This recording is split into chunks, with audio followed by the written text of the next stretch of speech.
Magandang hapon. Kain tayo mga loves.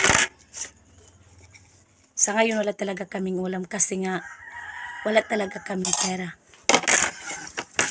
Lalo naman wala kaming mga trabaho. Kaya eto. Atlog.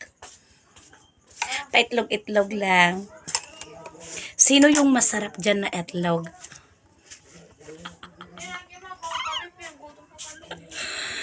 At syempre, suyo na susawan lang.